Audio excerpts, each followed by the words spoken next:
Ah, muy bien.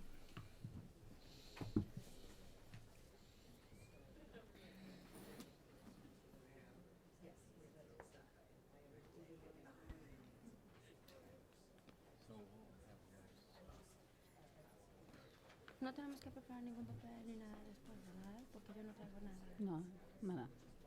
No. Lo pensé en la mañana y me pregunté. No te preocupes. Está bien.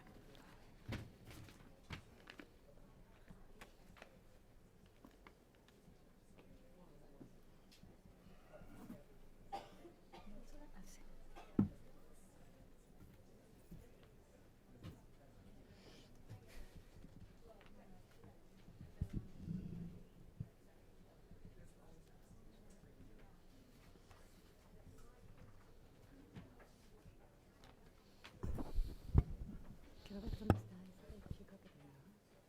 Creo que no ha llegado. Este Arthur, el del paper. El que vamos a Good morning, ladies and gentlemen. Welcome to the Woodrow Wilson Center. My name is Eric Olson, and I'm the Associate Director of the Latin American Program. And thank you for joining us today for our program on migration, trafficking, and organized crime, Central America, Mexico, and the United States. We're covering a lot of ground today, so thank you for being with us. Welcome to all the folks that join us online as well. For those of you online, there are materials posted on our website that are related to this program, including a few graphics that are helpful that you can look on online. And those of you who are here, we printed out a number of those graphics and cheat sheets. One in particular I wanted to point to called Trafficking in Persons, Migrant, Smuggling, and Transnational Criminal Organizations. This is a series of legal definitions based in current law and international treaties. So it might be helpful as a guide as we go through this day, because I, for one, am not an expert and always get confused between forced labor and forced migration and organized crime and criminal networks, and it's a lot of jargon. So I invite you to grab one of those sheets, and I think it's posted online, so please help yourself. I want to thank my colleagues at the Wilson Center for your role and involvement here, our AV team, of course, and Anders Beal and Jacqueline Dolezal, and our interns who help us prepare for this. So thank you all for your role. This event is the latest in a 2-year-long series of events we are organizing that seek to explore the nature and dynamics of violence in Central America's Northern Triangle and how to respond to it. While there is no question that illicit drugs and drug trafficking are wreaking havoc on the people of the region and the United States, there are other drivers of violence as well.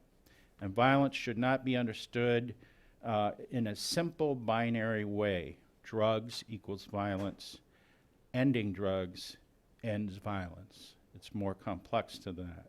People, including families and unaccompanied minors, are leaving the Central American Northern Triangle at elevated rates for a variety of reasons, including economic despair and a drive to be reunited with their families abroad. But they're also being driven from their homes because of the fierce violence they face on a constant basis from abusive family members or neighborhood extortion rackets, youth gangs, and abusive authorities. Today, we're going to turn our attention to the issue of migration from Central America and the growing number of migrants who are either choosing to leave their homes or forced to flee their neighborhoods. We will hear about this process and how migration, whether forced, involuntary, or by choice, can result in the further victimization of migrants in Central America, Mexico, and the United States. We want to hear about the nexus between migration and criminal organizations, and to hear how the U.S. government has sought to counter transnational criminal organizations engaged in trafficking. To help us with this task, we have assembled a panel of internationally recognized experts. Let me introduce them all now so that once they start speaking, we can move through smoothly. We will hear first from Gretchen Kuhner. She is director of the Institute for Women in Migration, a nonprofit organization based in Mexico City that advocates for the rights of women migrants in the region through legal representation, policy advocacy, and strategic communication. She has also consulted with a variety of institutions on migration and human trafficking projects, including UN Women, Ford Foundation, MacArthur Foundation, El Colegio de la Frontera Norte, and the American Bar Association. She holds a degree in international relations from Occidental College and a JD from Seattle University, and has conducted migration studies, migration research at the Universidad Nacional Autónoma de México, the UNAM in Mexico City. Next, we'll hear from Monica Salazar. Since 2007, Monica has led the Collective Against Human Trafficking and has most recently served as the organization's president. Currently, she's a human rights consultant specializing in human trafficking. She is co-founder of the Institute for Women in Migration and has worked with several other organizations, including Fronteras, IAP, Infancia Común, and the Pan American Development Foundation. She too holds a JD from Monterrey Institute of Technology and Higher Education and an LLM in Human Rights from the University of Melbourne.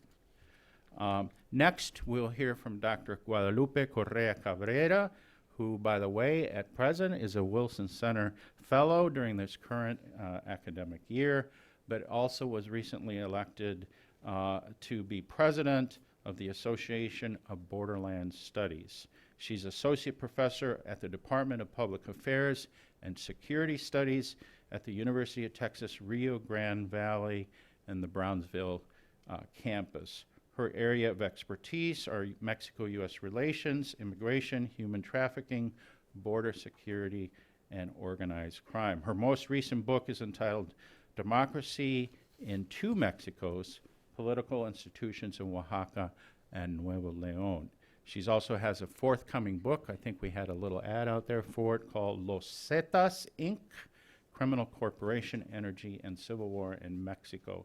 And she was also the principal investigator for a research grant to study organized crime and trafficking in persons in Central America and along Mexico's eastern migration routes.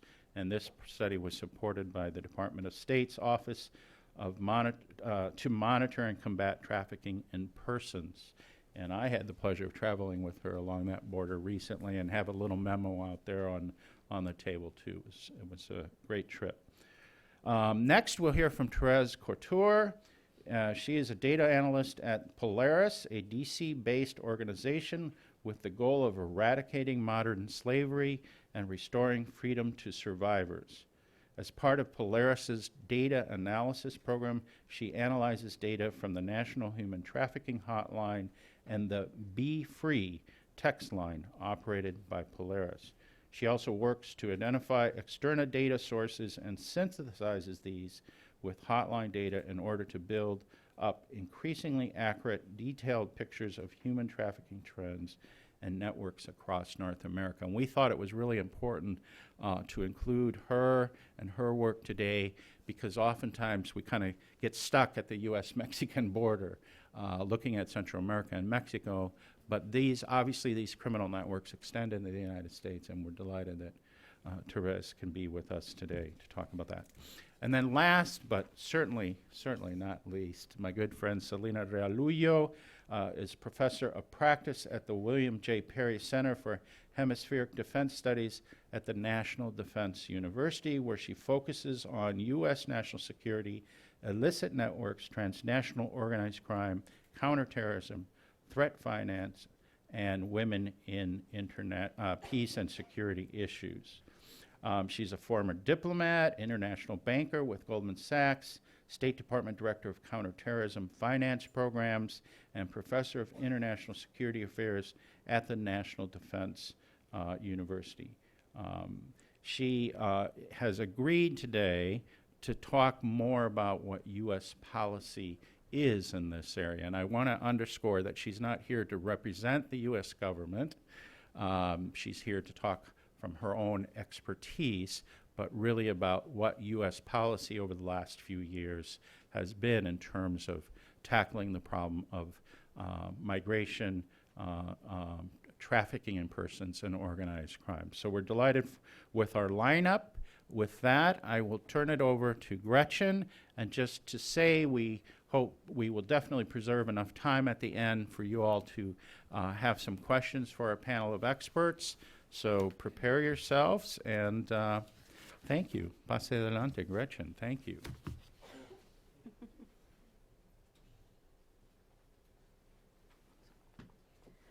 Bueno, thank you to Eric and to the Wilson Center, to Guadalupe for hosting us today, and also to all of you for coming out this morning to help us sort of work our way through these issues. I thought that what I would do is to focus on women, migrants, Central American migrants, and refugees traveling through Mexico, because I work in Mexico, on their way to the U.S., but also staying in Mexico. And the reason I wanted to focus on this is to sort of lay out the land a little bit about what's happening with women and family and children in Mexico, and how what's happening to them and the policies both in Mexico and the United States can make people, I think, more vulnerable to trafficking in persons, to human trafficking. So I have a PowerPoint presentation. Am I supposed to click it on? Oh, okay, there we go. Wow. Is it going to make the stars every time? No, okay. So the reason that we focus on women, children, and family units is because a lot of times what we see in Mexico, at least, maybe not so much in the United States, is that a lot of the media, a lot of the information focuses on men traveling through Mexico, male migration. And when we started with the humanitarian crisis in 2014, and we started looking at the statistics from the United States, we were seeing lots of unaccompanied children, of course, but also lots of family units. So last year in March, when I was in the detention center in Tapachula, Chiapas, we went into the women's section of the detention center, and I was so surprised to see lots and lots and lots of women, but with really young children. And usually, I've been going into the detention center since 1998, so I don't know how long that is. And lots of times women, especially from Central America, the research that we had done always was that women, if they can, they'll leave their children behind, especially if they're young children. So what that seemed to indicate to me, and looking at also the information that we have from some of the shelters, is that women are taking their children, they're moving as family units, and that is a sign of the extreme and sustained violence in Central America. So what we started doing is looking at some of the statistics from Mexico, the migration statistics, and unfortunately the way that DHS and the way that the Instituto Nacional de Migración, the National Migration Institute, keeps their statistics is different, so we can't look at family units in Mexico. So we started looking at accompanied children. They divided into unaccompanied children and accompanied children. So we're looking at accompanied children as an indicator of people who are traveling with a mother or a father. So I wanted to show some of that and then talk about some of the vulnerabilities that women and children are facing as they're traveling through. The other thing is the response, and I'm going to go over this really quickly. I think we know, or probably all of you know, what the response of the U.S. and Mexico to the Central American refugee crisis has been. I'm just going to point out some things that have had a devastating impact on women and families. New strategies and risks for traveling, access to protection mechanisms, and then just two new questions and concerns that have come up for us in the last couple of weeks when we're reading through the executive orders of the new president of the United States from January 25th, and then also the memorandum that came out from DHS, I think it was last week. Okay, so I think I explained this part already, analyzing the reasons for leaving, who they are traveling with, and who is left behind. Traditionally, we've seen in migration flows always much fewer women than men, which is interesting to us in Mexico because when we look at the people, Central American women and men in the United States, it's almost even. Stocks are almost even, 50-50, 48. But when we're looking at flows, women are always so much less in the percentages, and the same with children. And so what we're always looking for in Mexico is whether women are traveling more clandestinely, whether they're not getting picked up. But there are also other reasons that women don't circulate as much in the flows. And one of them is that when women reach the destination country, which in this case is United States, they tend to stay. They stay for reasons of maternity.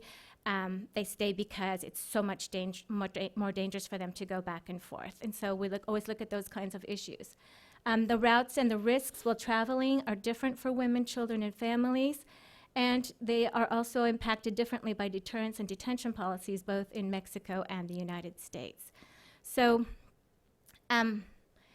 this is particularly true with what's been happening with detention, because in the United States, you have family detention, so you have women and children in detention, but not necessarily fathers with children in detention.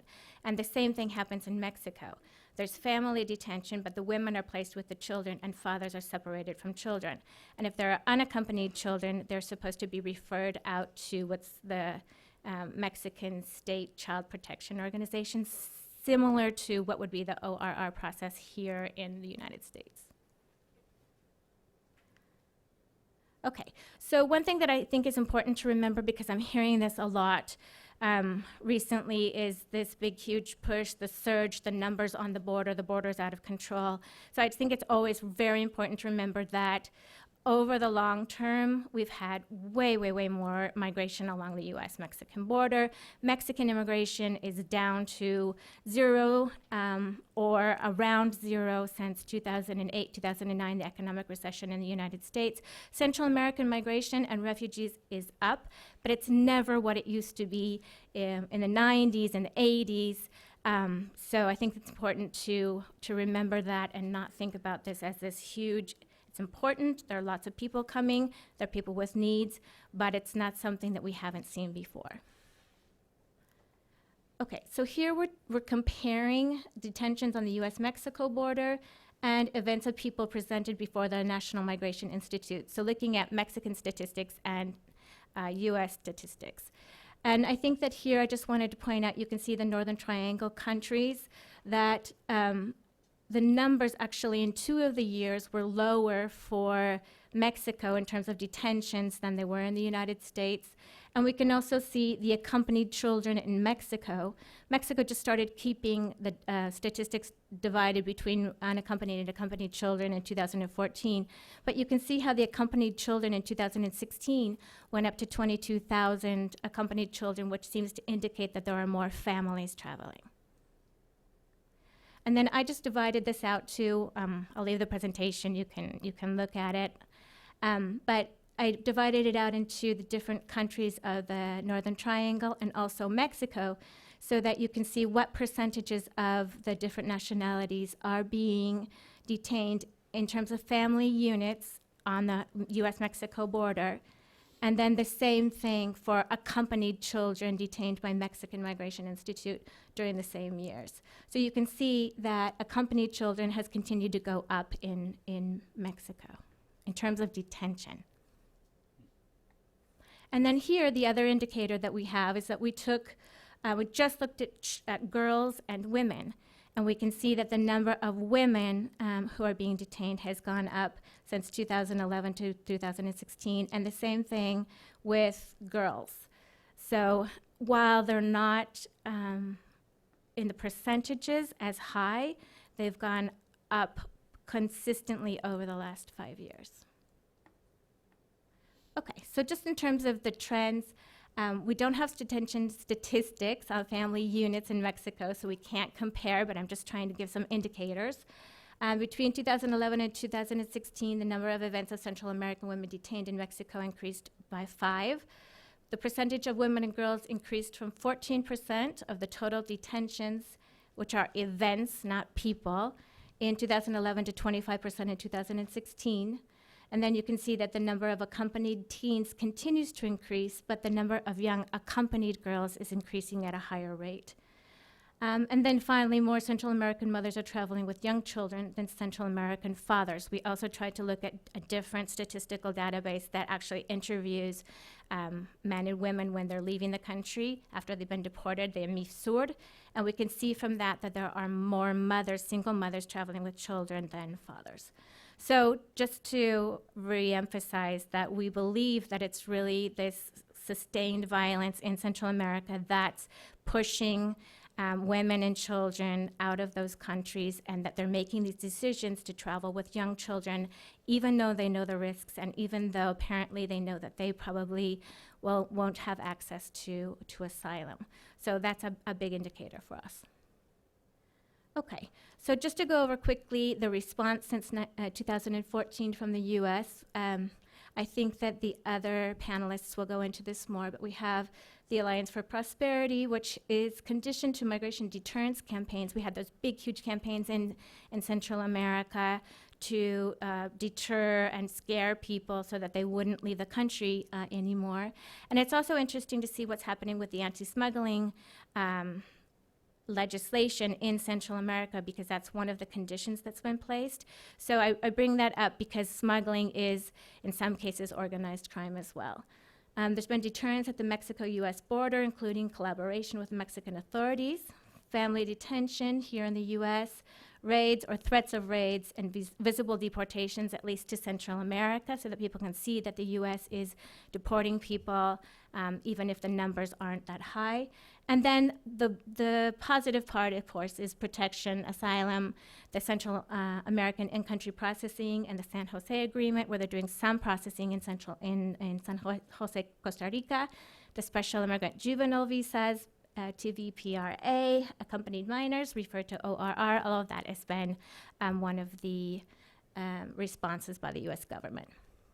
In Mexico, what we've seen since 2014 is the Southern Border Program, which discouraged people from traveling on the train, which in terms of women and children, since women and children don't tend to travel on the train anyway, what happened for those people is that because Mexico changed its enforcement emphasis from the trains to the highway system, we believe that that's one of the reasons that more women and children are being picked up. They're pushing people into more remote areas, exposing them to extortion, robbery, physical and sexual abuse, kidnapping, and human trafficking. Increased permanent and mobile checkpoints along the highway system, and allow for increased collaboration of law enforcement authorities. So in Mexico, if you've ever been on a bus traveling through Mexico, you know that there are checkpoints and you can be stopped anywhere along the whole entire country. So it's what we call a vertical border rather than a horizontal border, because you can be picked up by immigration officials, but the other officials are participating. It's like having 287 agreements with all of the different authorities in all of the country at all times. Increased detention and deportation, while they're concentrating in southern states of Chiapas, Tabasco, Veracruz, and Oaxaca. And increased protection too, which I'm going to go into a little bit later. So the UNHCR has played a really important role in helping to open more shelters for women and children. And as they can open more shelters, then people who are applying for asylum are released from detention, and they can go into these shelters and wait out their asylum cases while they're in shelters. But really, it's the UNHCR that's putting the money into these new shelters, and not so much the Mexican government. So that could be one thing that to be concerned about, because I don't know what's going to happen with UN and UNHCR money. Okay. So I just put up this map. We go out as maybe once a year and sort of map out where the roadblocks are, where people are getting picked up. So we put a researcher on a bus, and he or she goes out and just gets on the bus with the migrants and see where people are getting picked up and who's getting on the buses and where. So this is just an example I wanted you to see so that you can have kind of an idea if you cross the border where, at least this was in 2013, you have ministerial police, control points, the federal police, the Army, the Navy, state police, and then you also have the National Immigration Institute. So women, if there are more and more checkpoints, more people getting on buses to detain women and children, what women are doing is hiring smugglers, paying more, so that could be related to organized crime. Okay. Use of false documents purchased through smugglers. They avoid the train. They're using alternative routes, buses, cargo trains, walking, taxis. And they also avoid migrant shelters because lots of times shelters don't have spaces for families, and they're also concerned about their safety, and also they're traveling with smugglers. Okay. So I just wanted to put this up too so that you can see what's happening in terms of asylum applications in Mexico. The number of people having access to asylum procedures in Mexico is increasing, but it's still 1% of Central Americans who are traveling through Mexico, and about 5.5% of people are actually granted asylum. So there's a huge still possibility of strengthening access to asylum procedures in Mexico. Wow. Okay, so this is kind of the way we think about trafficking, how lack of access to documentation, the fact that there's collusion between authorities and criminal networks, internal migration enforcement throughout Mexico, which is the map that I showed you, moving into alternative routes, detention and deportation and limited access to asylum, and limited access to justice increases vulnerability to trafficking. So I can talk about later an example of a trafficking case of a Central American migrant so you can have an idea of how that works. But we're just talking about factors that make people more vulnerable. Okay, so to finish, I just wanted to point out a couple of questions and concerns that we're having in terms of the memorandum that came out, I guess on the 22nd of February, in the last couple of weeks. It's very concerning to us, the perspective that perhaps ORR protection might change. People might lose unaccompanied status if they're released to parents in the US, which was in the memos that were released. And then also in the executive orders, there's information about trafficking and smuggling of children stating that it is intolerable, and we believe that it is intolerable. But from what we've seen and what we've studied for so many years, we find that assisting families reunification follows best interest standards and is more economically sustainable for everybody. So prosecuting parents for trying to get their children out of violent situations and having them smuggled up through the US, we think is going to make people more vulnerable and not going to decrease trafficking. And then just the fact that Central American children, women, and families need increased access to protection in Mexico and in the US to decrease their vulnerability to human trafficking. So that's what I brought for today to set the stage. Thank you. Thank you, Gretchen. Monica, you can follow up to talk more about trafficking. And I just wanted to add one word. You mentioned this ORR, and maybe most of you are familiar with it, but it's the Office of Refugee Resettlement at the Department of Health and Human Services, the U.S. government agency responsible for resettling refugees and to handle unaccompanied minors as well, correct? Okay, just that background. Monica, por favor. Okay, thank you. Thank you for the invitation. Thank you, Guadalupe, and thank you, Eric. I would love to talk about trafficking in the way that Gretchen talked about migration. Nevertheless, trafficking in Mexico is still a huge mess. What I will try to do in the few minutes I have, I will try to divide the scenarios. I would like you to place your mind before 2007. Why? Because it was the time when Mexico passed the first anti-trafficking law. And it was the moment where many things had been addressed regarding trafficking. Nevertheless, in the present time, we haven't been able to build a lot of stuff regarding trafficking. So I would like you to keep that in mind because most of my presentation has been based on that facts. Okay, the general context about trafficking in Mexico.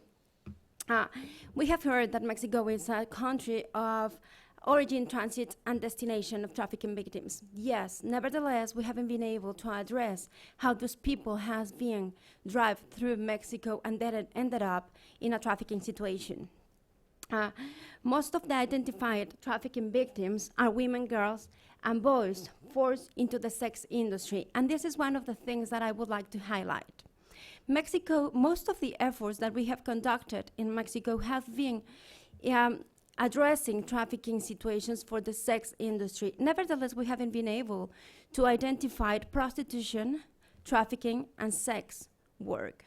Why am I saying that? Because that's a huge problem nowadays in Mexico. Most of the raids that have been conducted and the numbers that we have had ended up with are because the raids have been in table dancers and places where prostitution has been common.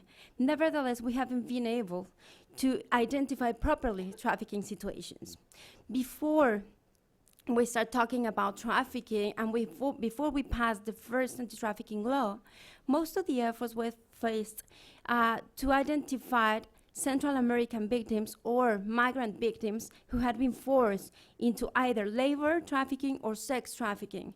Nevertheless, most of the policies, most of the regulations, and most of the resources that we have had been centered to end up with the sex industry. And that's something that we have been trying to push back and trying to force the authorities to make clear and good identifications of victims. Okay, and what am I saying with most of the identified trafficking victims had been women? It's because we have been lacking of information about labor trafficking in Mexico. We know it's a huge industry, we know it's a huge problem. Many migrants ended up being forced to either work for organized crime, we don't know, Guadalupe is going to talk more about that, or in those setted industries. But we are still trying to figure it out, like the bottom line of where trafficking is starting and how these people ended up being forced in Mexico. In 2007, we passed our first anti-trafficking law, which for us, or for the authorities back in those times, were copying the Palermo Protocol definition of trafficking and establish a criminal procedure of trying to end up trafficking. Nevertheless, we passed the regulations in 2009, and then we passed the first anti-trafficking program in 2011. Why is that important? Because most of the prevention efforts that we have conducted against trafficking in Mexico started in those years. And we have been just renewing those campaigns and trying to build more information out of those implementations. Nevertheless, if you get to look at the numbers, which we are going to do it further down, you will see that we haven't been able to either identify properly what's going on with trafficking.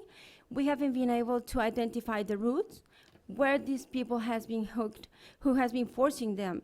They have been either identified as trafficking in their country of origin, or if they ended up being trafficked because they were smuggled into Mexico, or they were just migrants.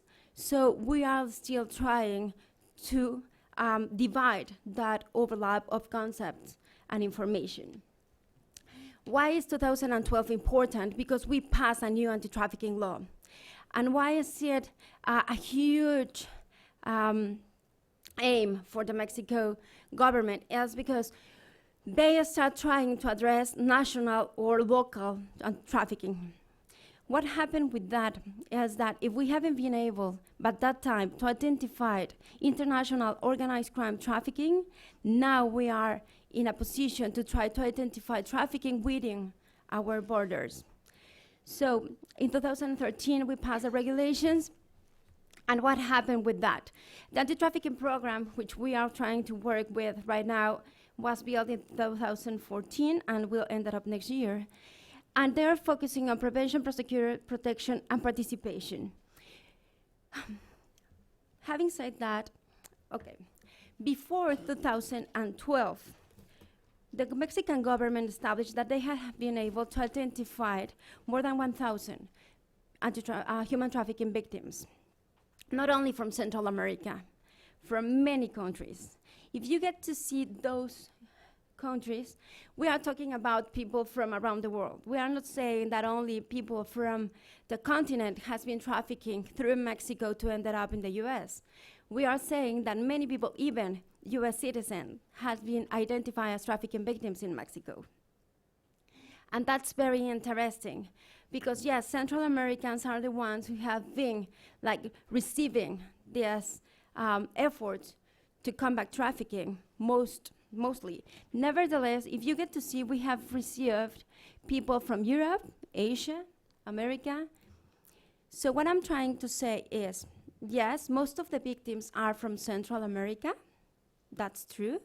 Most of them had been identified for the sexual industry. That's also true. And most of them have been minors. And what I'm saying is, if we haven't been able to identify trafficking victims because they have been forced. Most of them, they have been identified as trafficking victims because either they are vulnerable or because they are minors. Not because we are understanding the whole line of how trafficking is working and how these people ended up being trafficked in Mexico and who participate. We have been saying that most of those victims who has been identified is because they have been either ended up in a prostitution situation or because they don't happen to be adults yet. The Mexican government established that out of those 1,000 identified victims, half of them were for the sex industry, and only 60 for labor trafficking. And 13 because they have been mixed either sex and labor, and 3 with other kinds, when I'm thinking about either organs or other kind of trafficking. The rest of the information, we don't know. We don't know the rest of the victims, what happened with them. And this is based on the prosecutors that have been opened regarding those cases. This is important. If you get to see, only more than 300 victims were rescued by the federal prosecutor. The federal prosecutor is in charge of organized crime, is in charge of trying to identify victims, foreign victims. What I'm saying is that more than 300 victims, foreign victims, were identified before 2012. And that number is important because we are going to review that further down, and you will see that this number decreased after the new anti-trafficking law. More than 700 victims were rescued by the local prosecutors. We were facing a lot of trouble before 2012 because the local prosecutors were lost in the information, and they haven't had a lot of identifying techniques to either rescue or find trafficking victims within their jurisdictions. Nevertheless, when we pass the information after the 2012 anti-trafficking law, you will see that nowadays, they are the ones conducting trafficking raids. They are the ones doing a lot of research on trafficking because the loop changes from the foreigner perspective into a more local or national one. The victims that I mentioned previously were identified in those states. As Gretchen mentioned, most of the efforts regarding smuggling were conducted in the southern part of Mexico, Tabasco, Oaxaca, Chiapas.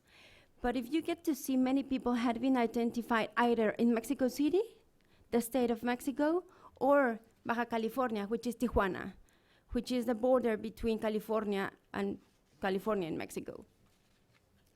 However, I highlighted that many Central Americans had been identified around the country. And what I'm saying is that either they were in these migration transits and they ended up being in a trafficking situation, or they were sent to those places, or the authorities still have no idea how to identify victims from smugglers or from traffickers, okay?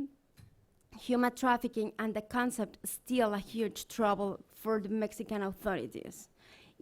Even though we have been doing a lot of training for the past 10 years, they are still lost in translation. They haven't been able to either understand the difference between prostitution and trafficking, or to understand the distinctions between trafficking and smuggling. Okay?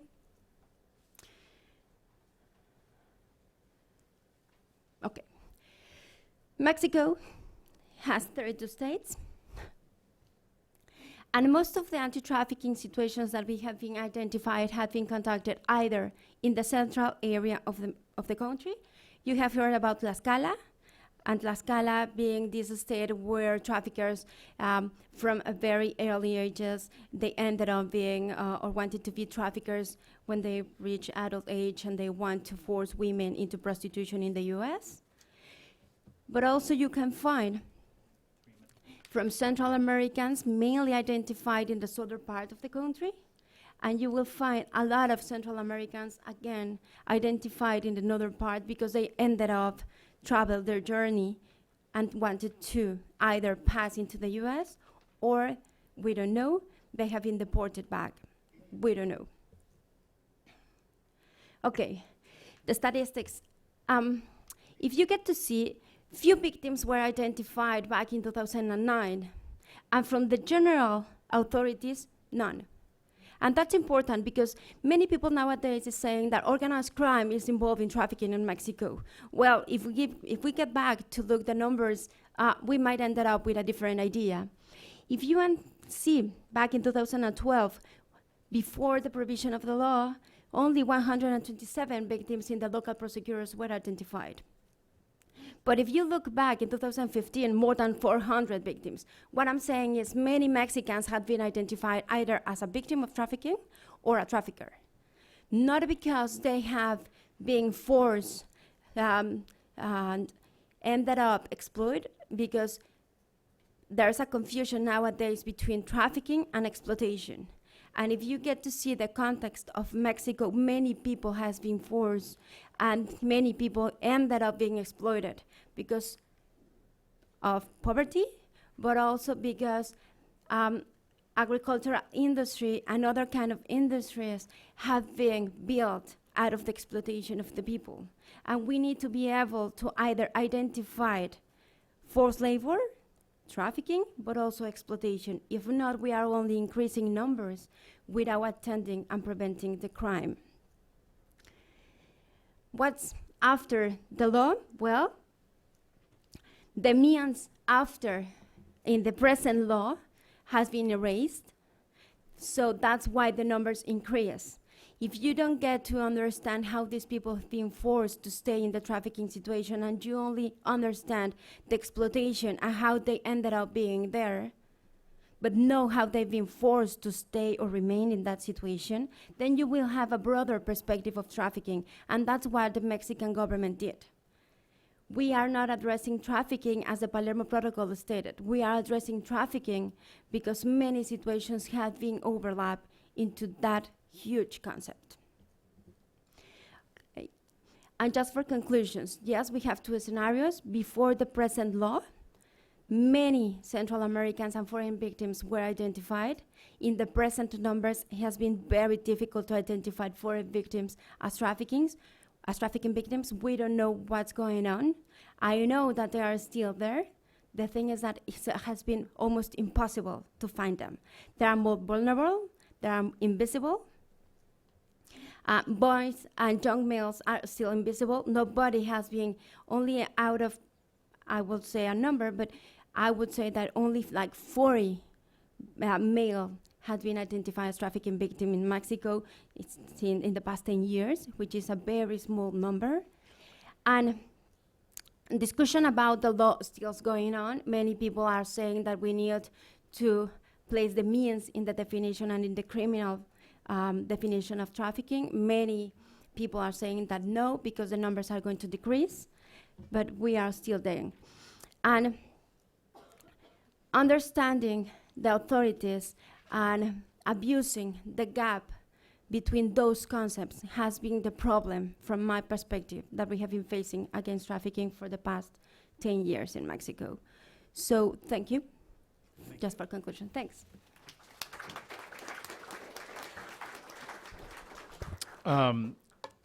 Yeah, Before we hear from Guadalupe, I just thought I'd point out, too, in the definitions of trafficking, Guadalupe always reminds me, it must, by international standards, it must contain force, fraud, or coercion to actually be considered trafficking. Actual, perceived, or implied is the key element. And then the other element that you were pointing out is that children under the age of 18, whether they consent or not, are by definition considered trafficked if they're involved in sexual exploitation or sexual labor, right? So, right. So just to keep that clear. Guadalupe, thank you. Thank you. Thank you, Eric. Thank you. The Wilson Center has provided me a very important space to share ideas and the support of my work processing information that I conducted when I was in Central America and along the eastern migration routes until up to the border of Texas and Tamaulipas and Coahuila.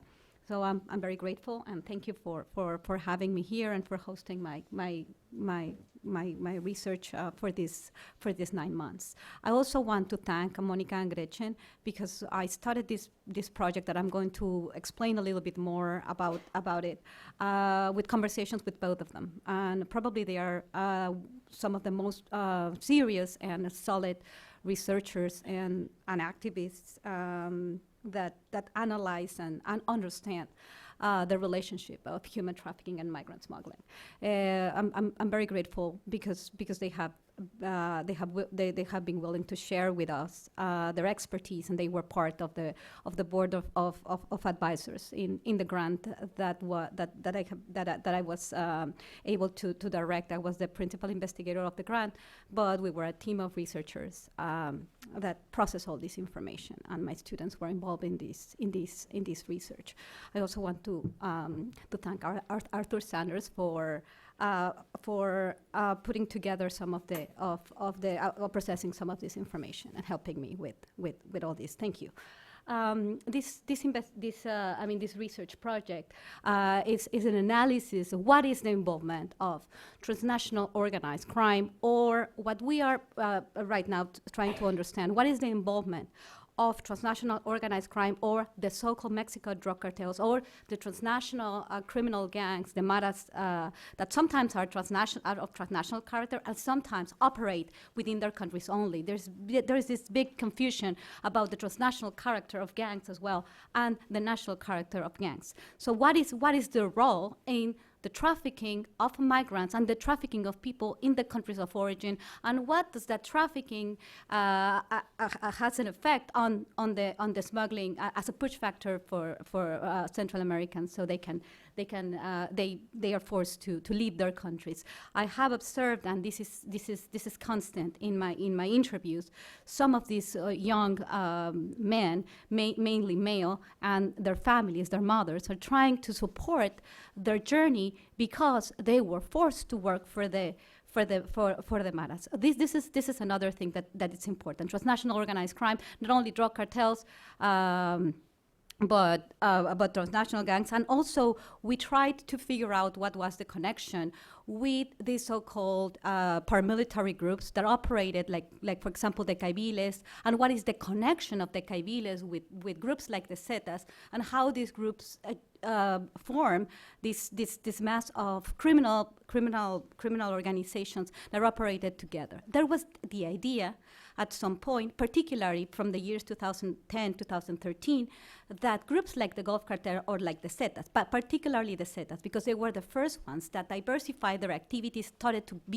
get involved in other criminal activities, extortion, kidnapping, migrant smuggling, human trafficking, stealing also hydrocarbons, and all these activities. And there was this idea that at some point in time, groups like the Zetas controlled the whole migration routes, and they did everything. And they were the same people, the trafficked migrants that trafficked migrants that were involved in sex trafficking along the migration route, and were also in charge of course, trafficking drugs, trafficking arms to the south to fight the wars between the groups or with the Mexican state. There was this idea that the Zetas or the Gulf Cartel were involved in all the activities. So this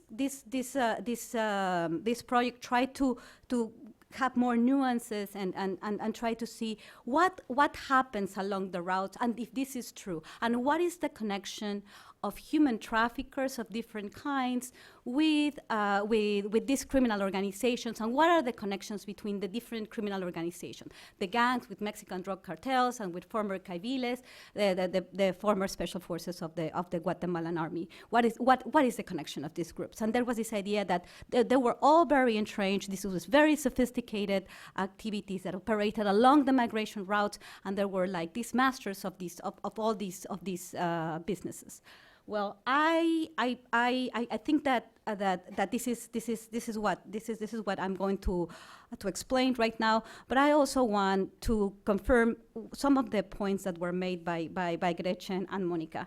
There are two main issues here: the vulnerability of migrants and the politics in the United States and Mexico. Plan Frontera Sur, border enforcement in both countries that make migrants more vulnerable, and the need of these organizations to get more people to perform their activities, not only because they have a fight with the government, but also in with regards to their activities in Central America to perform their activities. So Maras utilize young men and need young men in order to continue their activities and to perform their model of extortion and accumulation of rents. And that's very important too. That are important to consider. Another thing that we need to consider is that there are different ways of trafficking people, as Monica said. Sex trafficking, labor trafficking of different types. We divided our study with regards to labor trafficking into labor trafficking. Forced labor for criminal activities is a form of labor trafficking, and another form of trafficking that also was mentioned by Monica, what happens in the agricultural sector or in domestic labor. If I found something, and a connection of organized crime with these other activities. At some point, as I said, there was this idea that they all manage the whole route. I didn't find that, and this is very important. There's something interesting here that has to do with the massive forced displacements and the vulnerability of Central American migrants, and this is why we are very interested in what happened with them along the migration routes, and why the focus of our research was the Northern Triangle countries and what happened to people from Guatemala, Honduras, and El Salvador along the migration routes. I was not able to find during my research, because this was focused on conversations that I had with people in cities where important migrant shelters were located. Therefore, I wasn't able really to find or to understand the processes or what happened with people from other countries, like from Europe or the United States, as Monica said. So I definitely was able to see that the victims were Central Americans in the routes and in the places where I visited. There's another point that is very important and also strengthens what Monica just mentioned, the problems with the legislation that makes very difficult for us to understand the ways, the forms of trafficking. Of course, the connections with organized crime, because we were thinking to complement our qualitative analysis along the migration routes with the cases, with analysis of the cases of trafficking in Mexico that involve migrants and organized crime. And we weren't able to find those cases because the prosecution makes it very difficult, and because we were interested in forced labor for criminal activities, because this is where the connection is clearer with regards to human trafficking, migrant smuggling, and criminal organizations, either Maras or along Mexico with the drug cartels. We were very interested in forced labor for criminal activities. Well, we didn't find the cases. And this is something that has also an answer that is very complex, because these people were forced to commit crimes. So either these people are dead or they are criminals per se, and it's very difficult for them to report what has happened to them, because the vulnerability that where they are put, either they are deported or they are trying to cross the river. There's no way that migrants can cross without finding, at least in the routes that I followed, criminal organizations, the Gulf Cartel, the Zetas, or some of the cells that remain from these once very powerful regional cartels. So these are the objectives. I already went through them. So this project lasted for 18 years. We conducted interviews in Central America and along the migration routes, where over 406 people were interviewed. 220 migrants were interviewed, and the biggest number of interviewees also were on the sources that provided us with more nuanced information were the experts, the migrant shelter workers, law enforcement agencies, lawyers like Monica or Gretchen, that provided us with a way to think about this instead of talking with the victims. We didn't find victims because we're talking about criminal organizations, and most of the victims are dead. Most of the victims of trafficking are not going to be telling us the story, and this is why we don't have the cases. And this is very, very complex. So this research was also very difficult to perform because of the lack of information. And many of the things that we are reporting have to do with secondary information from secondary sources, or people that work and know what has happened to these people, but not actual cases, which is also very problematic. We also tried to interview people in prisons that were imprisoned because of human trafficking cases to see if there is a connection between criminal organizations and them, and, for example, drug trafficking, and how the people that were imprisoned because of human trafficking were connected to drug trafficking. It was impossible for us to enter to the prisons of Mexico. We only entered to prisons in Tapachula, and it was very difficult for us what we observed. Okay, so well, these are the migrant facilities. We visited 25 migrant facilities, and what we did was to map, and this is basically the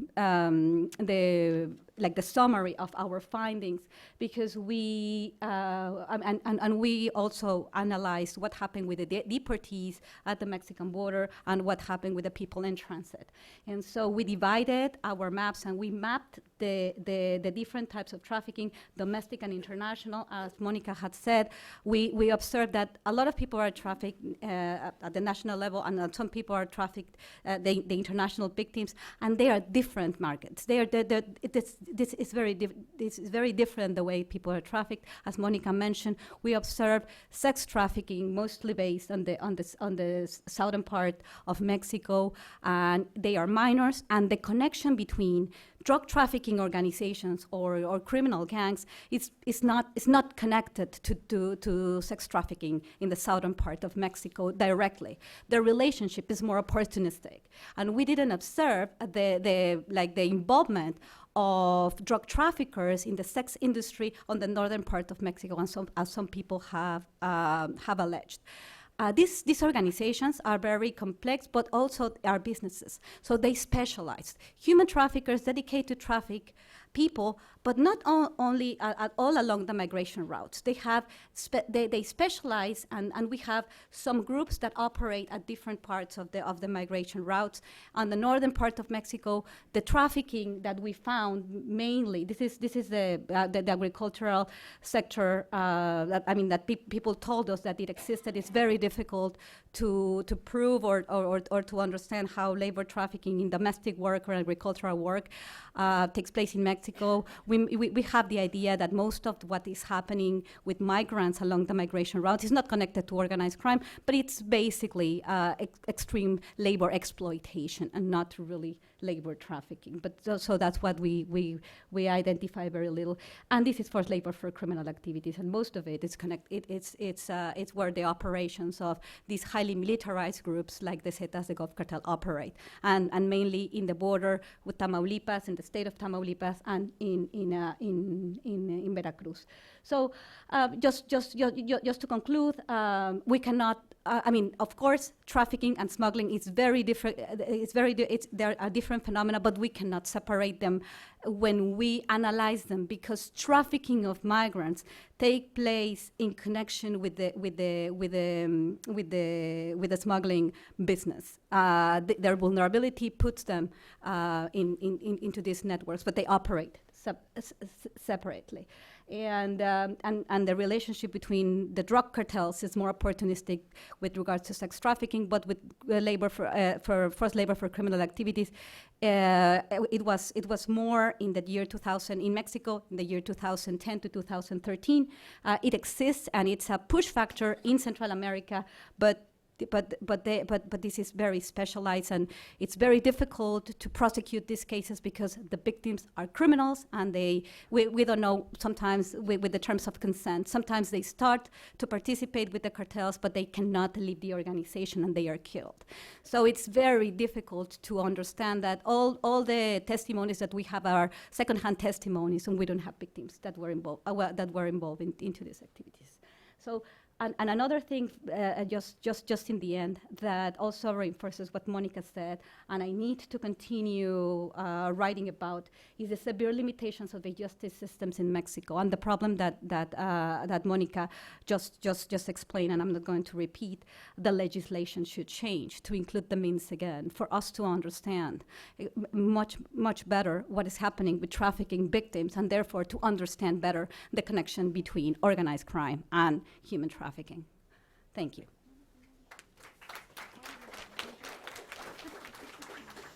Okay, now we'll hear from Therese Couture from Polaris, who will talk a bit more about trafficking in the United States. Thank you. So I'm going to be talking, how do you actually start this? There, perfect. I'm going to be talking about what we actually see in this victim population. My data comes from the National Human Trafficking Hotline, and it looks at victims from Latin America generally, but the vast majority of these cases involve victims from Mexico and the Northern Triangle. So that's a lot of what you're going to be seeing here. And this is just kind of a visual here of where we've heard about these cases. You can see, even though we are a US-based hotline and tend to typically hear about cases that are happening in the US, we have incidents that we've heard about all over Latin America. You can see the Central America and parts of northern South America as well here, but we do have cases from throughout both North and South America. What I want to do during this time is highlight the fact that these are extremely complex situations. The three previous panelists all pointed to how difficult it can be to really figure out what the demographics look like, to generalize about these cases. One point I want to drive home especially is that there are three things to consider when you're talking about this type of trafficking. You need to be able to consider the victim demographics. So there are many more people who are exploited than just Mexican victims. There are victims from the Northern Triangle. There are victims from South America. There are victims who are actually US citizens and Latino communities here, and all of them have slightly different vulnerabilities based on where they're from, where they're recruited, how old they are, etc. You also have to be able to consider the venue or business model that they're exploited in, because these business models operate in different ways, and they're extremely distinct in some cases and rely on different vulnerabilities in the victims. And then finally, who the traffickers are. So we've been talking about organized crime significantly during this presentation, and that's something that we definitely see. We see organized crime so frequently, partly because it's a very complex process to recruit people in the US and bring them all the way in, to recruit people in the source country and to bring them all the way to the US. You usually have to have multiple people involved. And the actual definition of organized crime used by the FBI and used internationally is that there simply need to be 3 people operating a business together, essentially. So that is a very broad definition and means that a lot of cases really fall under that. However, we do have individual traffickers and family members as well who all traffic victims from these in this population. So for victim demographics, here what I'm talking about, and actually throughout this presentation, what I'm talking about unfortunately focuses on sex trafficking. It's good to have this data, but we're going to be doing research this coming year on labor trafficking as well. So that's just a caveat to keep in mind when you're looking at these. We see overwhelmingly female victims. When you look at our labor trafficking data, you see a lot more male victims, but you do see that about 10% of our cases, and that's out of 1,800 cases, involve male victims. You see that there's a high percentage of minors as well who've been identified. And this is partly skewed to the fact that people tend to mention a victim's age more frequently when they're young, so we're sure that there are more adults out there, perhaps in the unknown category, than might actually be indicated in our data. But we do see a huge number of minor victims compared to what we see in the US. We also know, kind of anecdotally, that victims' backgrounds, so their backgrounds depending on whether or not they have a history of familial abuse, whether there's domestic abuse involved, economic factors, et cetera, whether or not they've witnessed violence, these are all factors that tend to raise vulnerability as well. So not just the fact that they're extremely young. When we look at the top 10 potential victim nationalities, we see that Mexico is a preponderance of these cases. Then we see a lot of victims from the US as well, which makes sense because we are a US-based hotline. But these are victims who are recruited from the US Latino community oftentimes, and they're oftentimes very young. And what thing that we see happening quite frequently is that they will be recruited at high schools in the US. We also see a number of US citizen victims who are recruited by their intimate partners as older women. And then the recruitment methods that we see here.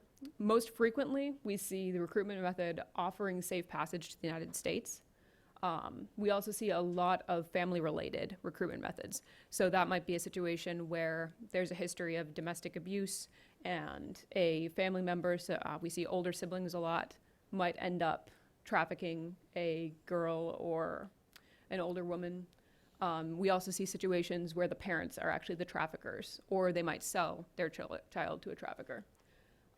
We also see that job offers are very common, and this is actually data that is not exclusive, so you can see multiple categories existing for the same victim. So what happens very frequently here is that you might have a job offer and promise of safe passage to the US. That is the means used to get this victim to accompany the trafficker.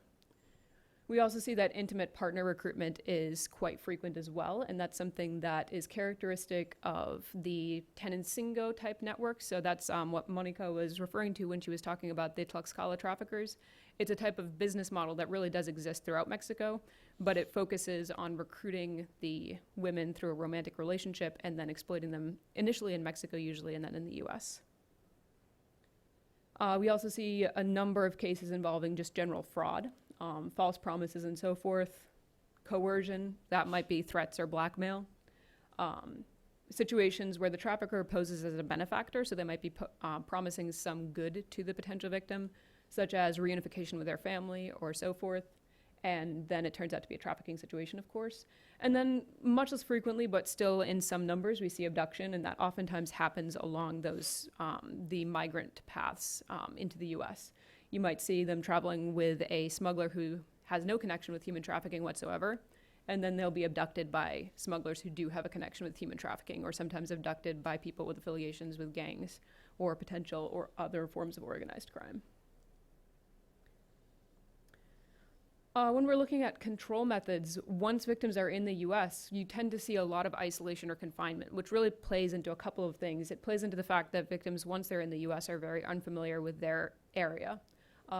They might not speak the language. And traffickers kind of layer on top of that frequently another aspect, which is just keeping them in the house that they're in, or in the cantina that they're in, or in the bar, the hotel room perhaps. You see economic abuse quite frequently, although it's not necessarily always specified to us because it kind of is assumed, I think, in many of the cases that we receive. Threats are the third most common that we actually hear about, and these are usually extremely severe threats that the traffickers will contact the person who is the recruiter or the person who is the smuggler back in the home country and actually have their family harmed or killed. Now, depending on what type of venue or business model these victims are trafficked in, the trafficking situation can look very different. And one piece of work that we're doing at Polaris right now is looking at all of our data, not just for Latin America, but for trafficking more generally, to break it down into a typology, which is precisely where we look at the different industries involved in labor trafficking and the different kinds of venues for sex trafficking. And we're breaking them down based on how they work, how they exploit their victims, what victims they tend to target, because different business models, of course, will tend to target different types of victim populations. So for this type of victim population, we see the most common venues are residential brothels, which is a situation where a house or an apartment is essentially used as a brothel by the traffickers, typically advertised through word of mouth or through tiny business cards that are written in coded language, essentially. They are passed out in Latino communities, and typically you'll only let Latino males into these venues because they want to avoid law enforcement stings, which is a big problem in a lot of other venues for sex trafficking. Problem for the traffickers. When you see bars and cantinas, you kind of see a similar thing. This is a business model where, again, Latino males are typically the only people admitted. It typically is run by traffickers from Latin America and exploits victims mostly from Mexico and Central America, especially the Northern Triangle. But these are typically bars that are disguising their price for sexual services as extremely high beer prices that are given only to the males who come to the bar. So if it's an open model, which you see a little bit more of in DC, kind of a restaurant that ends up being also a cantina behind like the main front of the bar, you might have a woman in the group who's charged $4 for a beer, although in DC that's actually a little cheap. But then the man in the group might be charged $15 because it's assumed that he's there for commercial sex. So you just kind of see that business model existing in several variations throughout the United States. We've actually done a large report on this particular business model, and we have some copies of it, I think, out front. Then we see escort and delivery services. Well, residential brothels and cantinas also typically exploit minors and really focus on minors because that's just kind of the easier victim population for these traffickers to recruit and control. In escorts and delivery services, we typically see adult women, oftentimes controlled by intimate partners or with some gang involvement in the US. And then finally, personal sexual servitude is a really difficult and interesting category because it has a lot of overlap with forced marriage, which of course in the United States is not considered trafficking. But in these situations, oftentimes there is a monetary exchange. So you might have a family who sells their daughter to an individual in the United States, and that daughter has absolutely no say in the matter. This can kind of verge on trafficking at the very least because there is a monetary exchange happening. And you also have situations where individual men in the United States will recruit women via Facebook and other social media platforms in order to kind of bring them to the US and hold them in this sort of venue. I'm not going to go through this entire slide because it would take a very long time, but this is my attempt at illustrating how complex the different types of traffickers are and what their relationships are to the main business models that we have. So those 4 business models, cantinas, escort services, residential brothels, and personal sexual servitude, all overlap with each other somewhat frequently, and different individual types of traffickers have different types of involvement in those venues. So when we do see cartel involvement, we sometimes get reports of the Zetas. We typically see them being involved in personal sexual servitude. It's a little rarer, but it is something we very occasionally see. We see gangs also involved in that. So the gang that we see the most frequently in this particular victim population is MS-13, and that's usually MS-13 members in the US, often with US citizenship, exploiting girls usually with US citizenship. And you also see individuals in this. You see what would typically be called pimps running escort services and controlling victims at cantinas. You see business owners operating cantinas. You see family networks, so the kind of Tenancingo, Tlaxcala network, where you have romance-type recruitment methods involved in residential brothels and cantinas as well. And then the drivers who facilitate that will oftentimes be involved in all 3. The one thing I want to point out here, looking at the countries of origin by trafficker record, there's about as many traffickers from the US as there are from Mexico. So traffickers with US citizenship, whether they're from the Latino community, whether they have dual citizenship, whether they're originally from the US directly. But that's a really important piece to consider when you're thinking about vulnerabilities, because it means that many of those traffickers feel totally confident threatening to go to immigration. Even if they wouldn't actually go to immigration, they can tell the victim, I have US citizenship, I'll go to immigration and report you for being undocumented, which is a huge threat that these traffickers oftentimes use against victims. And then finally, I just want to highlight the complexity of this, pointing out that traffickers kind of exist along a scale of more organized and less organized, and opportunistic and business. So Guadalupe mentioned the opportunistic involvement of most of the cartels. You can see I've got most cartels. They tend to be kind of organized as criminal networks, but they're down here in the opportunistic traffickers. So that means they will traffic people as it makes sense to them economically if they have an opportunity to do so, or be involved in some aspect of it, usually the smuggling aspect. They're usually not trafficking people as an actual part of their business model. The Zetas, occasionally, we have a few cases where they're kind of inching towards making it more of a business model, but where you see real organized criminal groups that are consistently trafficking people as a business, you see those Tensingo style networks, and other crime groups such as crime groups from Brazil, Russia we've heard about East Asia as well. You have MS-13 kind of on the less organized side that tends to do this as somewhat of a business model, not for the entire organization, of course, because that's kind of not even an entity you can talk about. But individual cells might do this.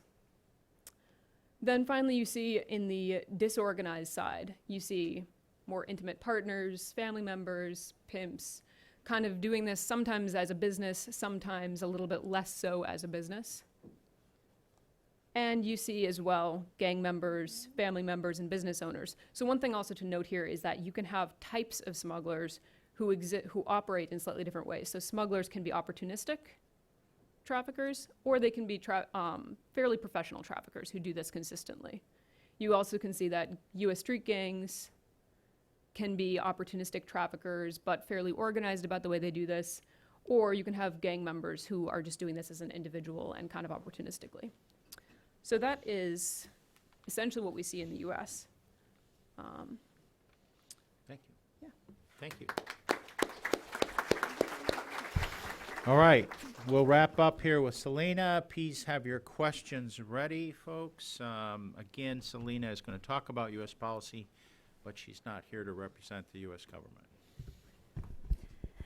Good morning, everyone. And more importantly, I want to thank Eric and more importantly, the Wilson Center, who I've collaborated with for several years, for showcasing the plight and more importantly, the scourge of modern slavery that really affects us here at home. What I'm going to try to do is take a look at an overview. It's an area that I actually teach and research, is the evolution of transnational organized crime and why it's now a national security threat to the United States. So if we think about the world that we live in, we've all been the beneficiaries for the last 30 years of the drivers of globalization, right? In terms of gaining access to goods, services, information, technology, faster, cheaper, and better. But at the same time, we've seen the dark side of globalization. And this is where illicit traffickers, whether they traffic in drugs, guns, people, exotic wildlife, contraband, they're taking advantage of the supply and demand and the global supply chains, which sadly we've seen have hit here. I think it's quite sad that we've seen so much focus about the plight of Syrian refugees and the migration crisis in Europe over the past year. And it's great that events like this one at the Wilson Center are taking a look at, more importantly, what's happening here within our own backyard in the Americas. A scary statistic, because we've seen so much great data represented by the previous panelists, the average age of a girl trafficked in the Americas, this is counting from Canada to Argentina, is 13 to 14 years old, which means you have to understand there is an actual demand for forced labor and the sex industry. And sadly, these are the youngest and most vulnerable victims. What we've sadly seen is that we've seen how, and this is where definitions, just like Eric had pointed out, how human smuggling, where you're actually trying to pay a coyote or a trafficker to help facilitate yours or your family members travel across borders, knowingly actually breaking immigration laws to make that journey towards opportunity or towards reunification with your family members oftentimes becomes human trafficking, because we've seen how vulnerable these victims become. And that is what an area that we're very worried about, is how when you see these movements that are being push or pull, and sadly the violence and the rates of violence we've seen in Central America are so high, and they seem to be the top concern. I just came from Honduras over the weekend, and they're about to have their primaries for their presidential and national elections. And the top concerns are actually citizen security or insecurity and corruption. And these are the types of push factors that lead families to either send their children, or more importantly, they themselves choose to make the very dangerous journey northbound towards opportunity, freedom, and more importantly, safety. Well, we've seen too, and I think it was highlighted by the spike in the number of unaccompanied children about 2 years ago, a real focus again on by migration policies, and more importantly, this movement away from the violence in Central America, and more importantly, going through Mexico. This is a picture of the La Bestia. This is the infamous train that's always been featured, where they actually had shown us some of our videos. Some of our alumni from the Perry Center, where we educate civilian, military, and police senior officials, they were actually showing us a video clip of someone actually trying to throw a child up onto the train and hoping someone would catch them. This is a little bit dated, it's about 3 years ago, but just to understand the desperation, and then more importantly, the physical and human emotion and plight that these people are going through, which is sadly not that much reflected when we talk about these in more macro policies. So what was the response? In 2011, the United States, we recognized transnational organized crime as a national security threat equivalent to counterterrorism. And in 2011, we issued what was called the U.S. Strategy to Combat Transnational Organized Crime. And it had these priority actions where we understood that the United States is the destination country for drugs, for forced labor, for all types of other contraband. And we had to take measures to think about decreasing demand. And that's an area I think we didn't really cover this morning, is how do you think about making these conditions better from the origin countries? And then more importantly, how do we think about raising awareness to decrease the demand, whether it's drug consumption or actually several of these activities that you've seen where people are really being exploited as physical goods and their services. The other thing we looked at is actually thinking about how to partner with other countries. The name is transnational, and sadly, these organizations take advantage of porous borders and, more importantly, our respect for sovereignty. And that's why we're really working with other countries, and particularly looking at enhancing capability and partnership strategies to share intelligence and information, do joint operations, which you've seen in the last several years with Mexico is quite active, including finally the recapture for the third time of El Chapo Guzman of the Sinaloa cartel, who's now enjoying some time here in the United States and being questioned. But more importantly, we're really looking at not just drug trafficking, but more importantly, there's other types of trafficking that are taking place. And what we saw in 2015 in response to that migration crisis at the southern border, Vice President Biden took it upon himself to really lead the efforts to help push this U.S. strategy for engagement in Central America. Working with the Alliance for Prosperity, looking at the economic conditions, it has 3 basic pillars. First, looking at socioeconomic and economic integration, trying to create markets and job opportunities in the origin countries. Second is enhancing security, whether that's through training or helping and aiding and abetting with detection and monitoring through equipment, radar systems, those types of monitoring. And then lastly, improving governance, because we know that these organizations cannot thrive without a culture of impunity and corruption. And sadly, we've seen in the examples of the fall of the presidency in Guatemala, how involved at the highest levels certain types, and we just have the indictments of the vice president of Guatemala, former vice president of Guatemala, in drug trafficking as an example of these types of enabling conditions that help these trafficking organizations thrive. More recently, at the beginning of this year, we've seen 3 specific executive orders issued by the Trump administration. The first one was the one in terms of enhancing the border. Some people refer to this, the conditions to hire more border patrol, basically invests in Homeland Security, but this is also the first one that refers to the wall. Secondly is the one that's been in the news quite a bit, which is actually regarded as the travel ban, in terms of having a pause on the refugee programs and a certain amount of time before visas can be issued. And we have to thank the White House today for postponing version 2 of this travel ban this morning, which probably could have consumed and eclipsed this wonderful event on Central American migration issues. Then lastly is the new executive order on transnational organized crime.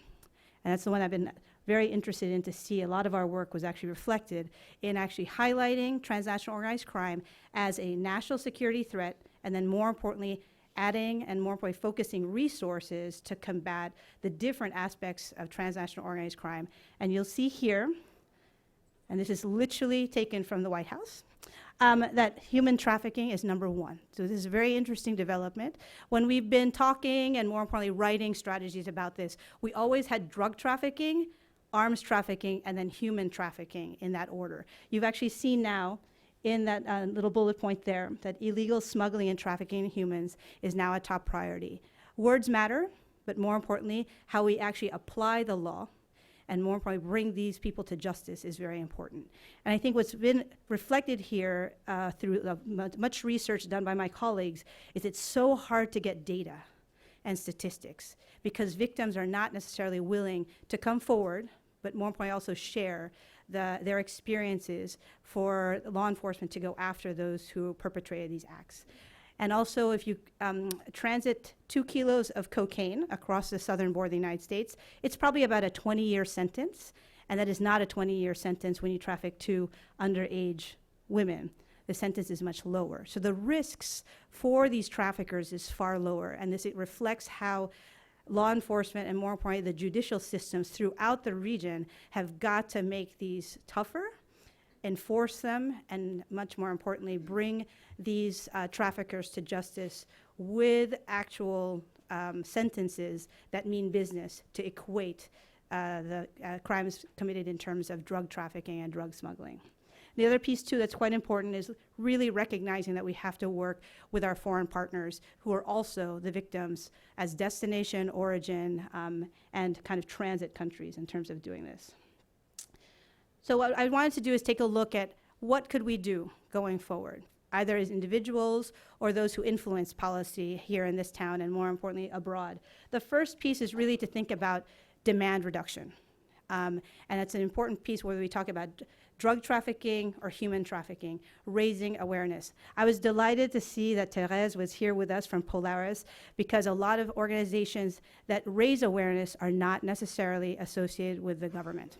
Today I wear blue in honor of the Blue Campaign, which is the Homeland Security's campaign to raise awareness on trafficking in persons. And more importantly, it actually combines a lot of useful information. How do I, as an average citizen, identify what could be happening in my community or my neighborhood as a case of potential human trafficking? How do I contact the authorities in order to decry and alert them to perhaps a business or a restaurant in the vein of a cantina that might be involved in human trafficking?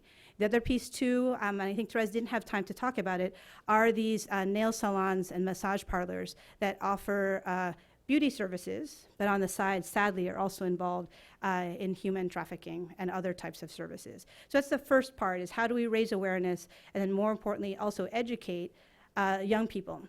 There was a mention earlier about how we have abductions of high school students, which is where we now think about educating our young people at 9th grade about the scourge of all these different vices, whether it's being stalked in terms of cyberbullying or cyber, let's say, the cyber recruiting for these types of services, or also in terms of drug and alcohol, all those types of other awarenesses that we were always teaching, but we might want to add this as an extra facet to prevent things like this happening, or prevent that these young people become the victims inadvertently of being seduced into this sad lifestyle. The next piece is to physically go after and disrupt and dismantle these organizations. Guadalupe highlighted, we're really trying to understand better the links between the gangs and the transnational criminal organizations, how organized they are and how involved they are in a more systematic way of human trafficking. And we've actually seen, and it's from these interviews where the traffickers or the coyotes are actually interviewed, they actually say it was less risky to traffic people than to traffic drugs. And that's how they, as a business person, put it in their mind. The other sad thing that we've heard from some of the interviews of the detainees, those who've been interdicted and detained and arrested, is the fact that they look at these women, these young girls, as a renewable resource. Because when I sell drugs, I only get the profit from that one transaction. When I actually have one of these girls in the brothel, they're able to make up to 1,000 or whatever the amount is per week, which is quite sad. Then the last thing is to think about how do we harness human, financial, and technological resources to help us. And a lot of this has to do with monitoring our communities and understanding where this type of trafficking might be taking place, and reaching out to figure out opportunities how to actually save these victims. Then lastly really is taking a look at how do we better, through the interagency, raise awareness and put human trafficking as an important area that we need to focus, just as much as we've focused on drug trafficking with the heroin epidemic that's taking place in the United States, which was mentioned in the president's address last night. We know that there are a lot of places that are brothels are also distribution centers for drugs. And more importantly, how do we, with our partner nations, Mexico and Central America, really address the push and pull pieces, whether that's actually raising awareness and campaigns in Central America, which we saw with, I think it was 2 years ago, the president's Honduras' wife, the first lady, went to visit one of these detention centers at the border and came back and did a huge public public campaign about how dangerous the trip was for young people and families to actually try to make it to the border. So it's a really combination of what I call an all-of-society approach. How can many of you who come from the private sector, the civic sector, what can you do to make yourself more aware and make your community more aware? And how do you link up with the government, whether it's law enforcement, or more importantly, how do we use information that's being gathered in terms of nonprofits and think tanks, and use that information to better inform how we counter transnational criminal organizations, and more importantly, not just drug trafficking, but human trafficking. So thank you so much for the opportunity to be on this panel. We look forward to your questions. Thank you. All right, we have almost a half hour here. For questions, please raise your hand. I think I'll take 3 at a time. Please wait for a microphone since people are listening in online. Let's see, any hands, any questions? There's a question here in the middle. Was there one down here too? Okay, there's one here and there's one there. Why don't we go here first? Thank you, Rachel. Could you tell us who you are and your organization? Or Yes. Good morning. Thank you for all the panelists. My name is Hansel Aguilar. I'm from the Office of Police Complaint with the DC government up the street. Thank you all the panelists again for this information you provided. I did have a question. It's a measurement question for Gretchen. You listed in Mexico, they're classifying them as accompanied and unaccompanied for the minors.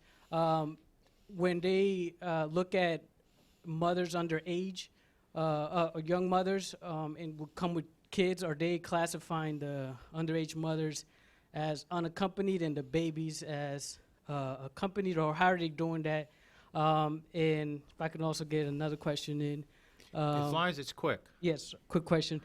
For just Therese, you were talking about the platforms. You talked about Facebook being one of them. Are there any other platforms that you're seeing?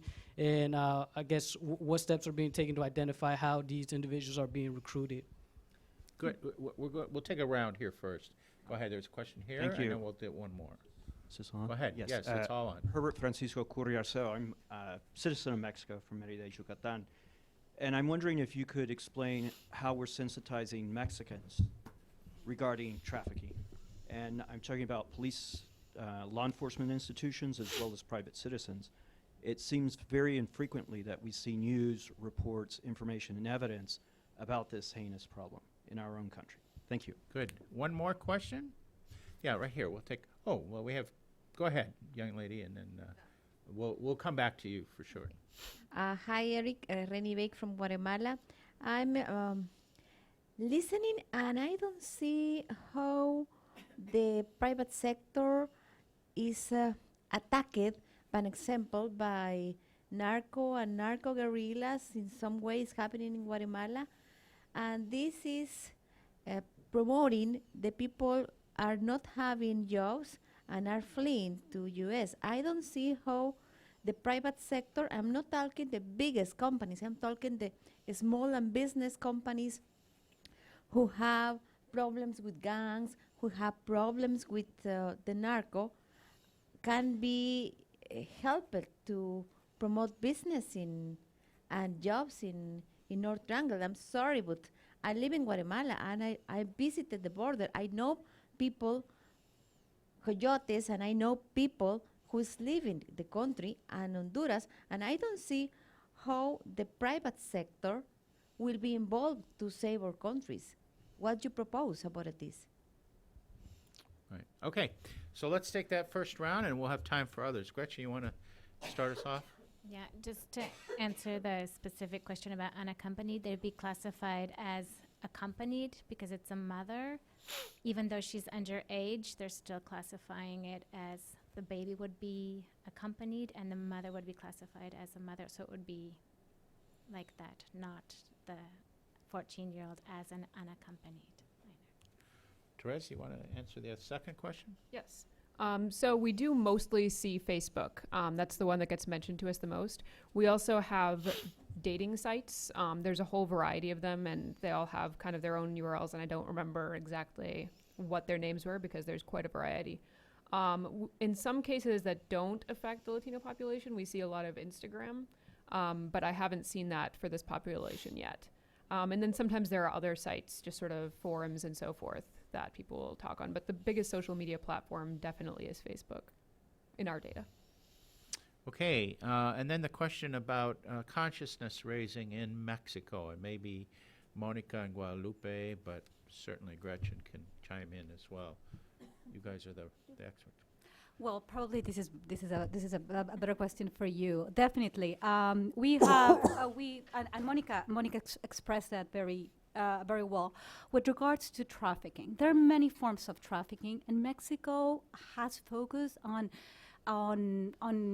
informing, and also Mexican journalists have been informing about sex trafficking. That the focus has been sex trafficking. While we have not been able, our authorities, neither our communicators, to help the public to understand the complexity of this phenomenon. That does not only apply to the sex industry, and prostitution is not necessarily the same thing as sex trafficking.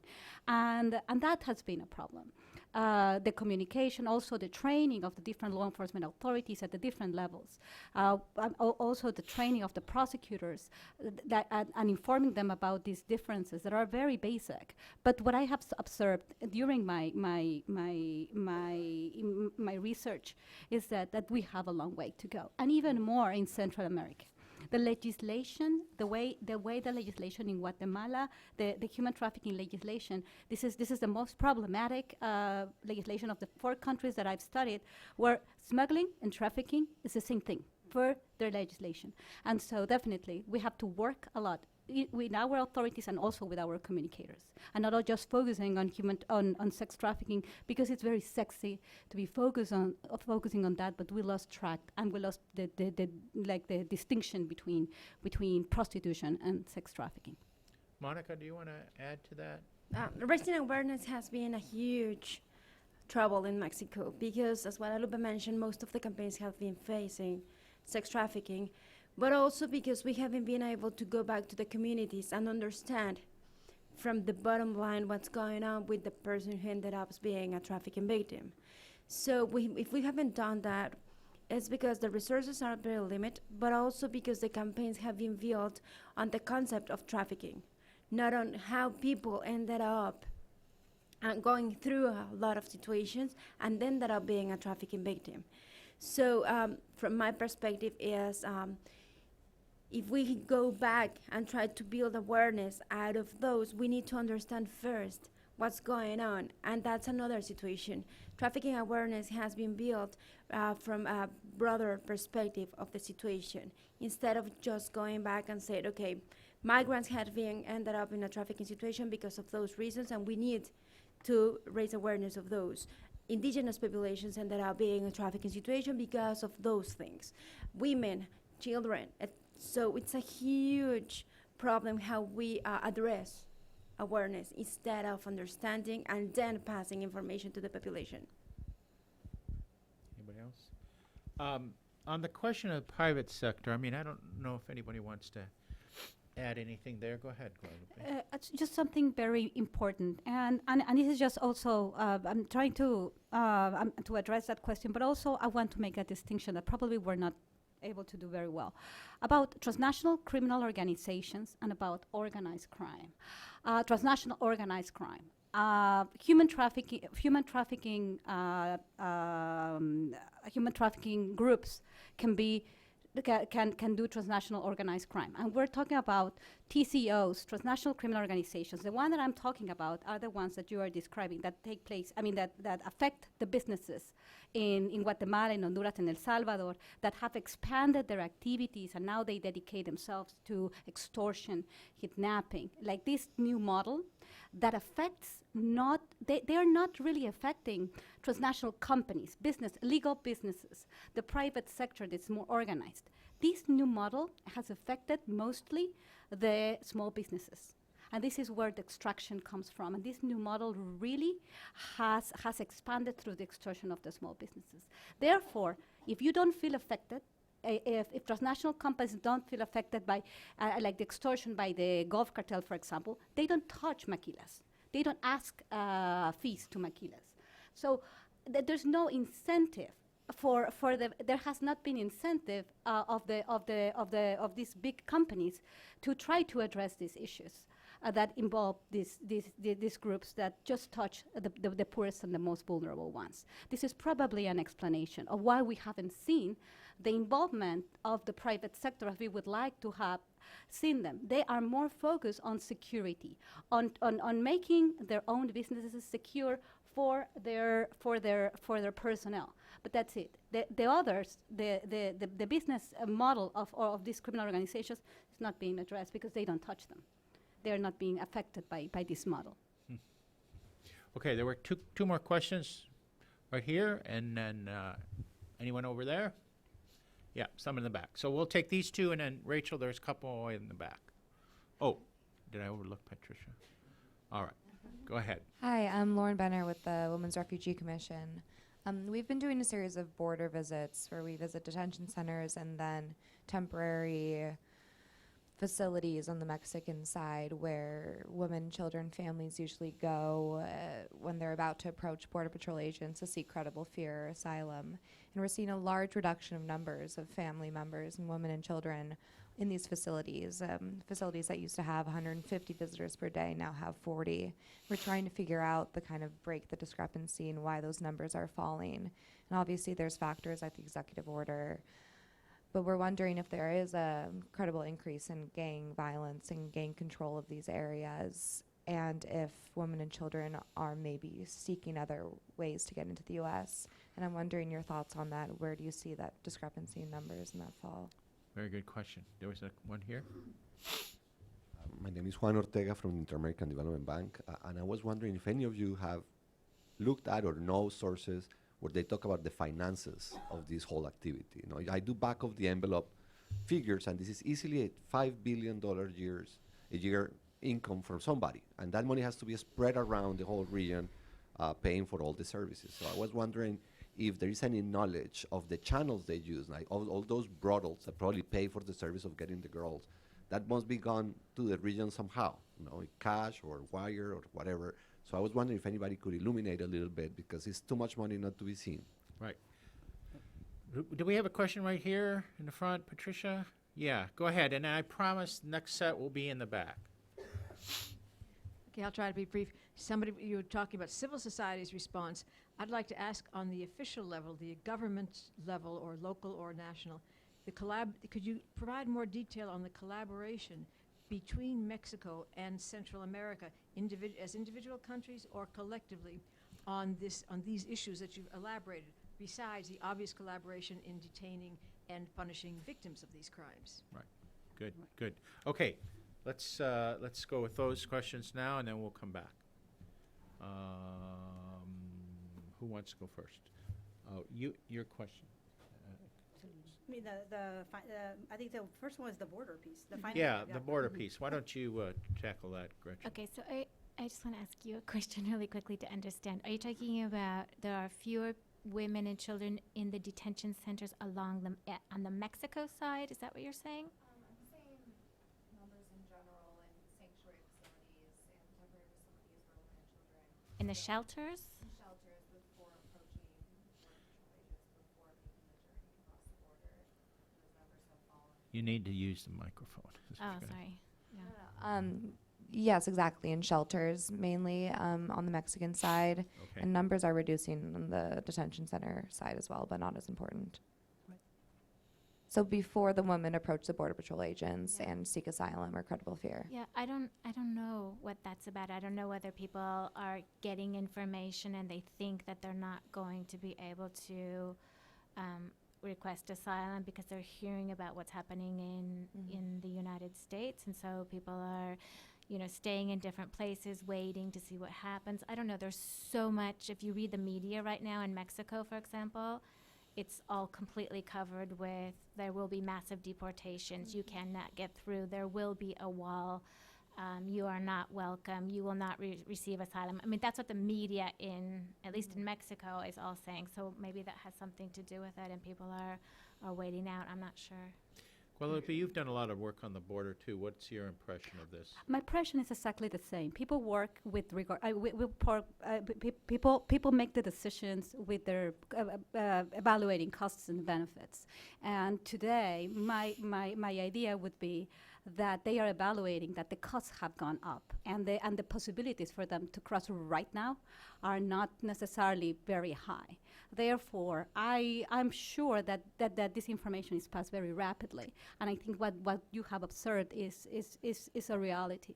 When I stopped doing research was like last October, and the numbers had not gone down, but the elections had not taken place, and the executive orders were not written.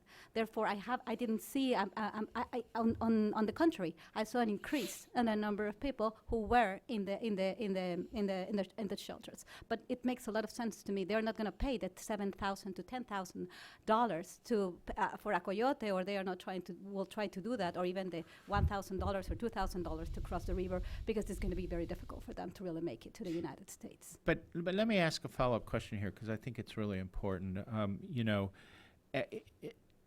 Before President Trump's orders and so on, the U.S.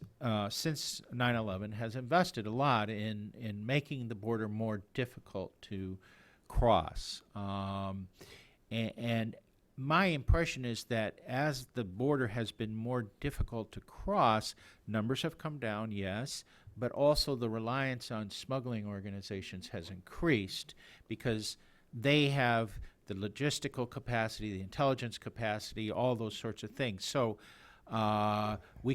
could we speculate that as President Trump moves to even making it more difficult, there may be more reliance on organized crime, smuggling networks, to get across? Not saying that people might just give up and say it's not worth it, but whether there might be, in fact, more reliance on that organized crime. It's a question. I don't know. What do you think, Gretchen? Well, I think that's what we've seen, throughout, like just looking at the border in general. When the border, where there's more enforcement, then people pay more to smugglers, or more creative.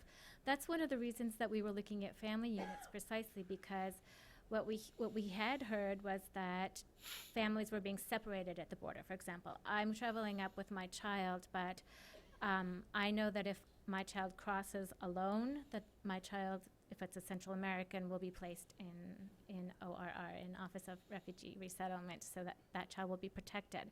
So the smuggler would say, look, you can risk it and you can try to go together, but now there is family detention. So if you're picked up with mother and child, you could be placed in detention. If you separate, the mother will go on her own, and the child maybe will be crossed, but will be placed in protection.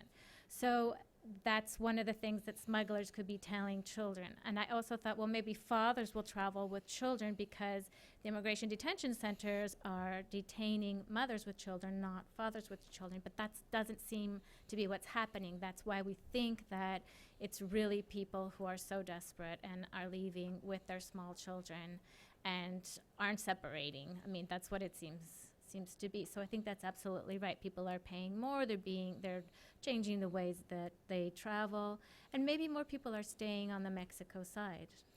Yeah, that seems to be the case. Okay, Selena, can you give us some insights on that money question, since that's your area of expertise? So what we see in terms of human trafficking and why it's harder to detect, a lot of the transactions fall below the $10,000 threshold. In the United States, any transaction that you incur that is over $10,000 is directly reported to the U.S. Treasury.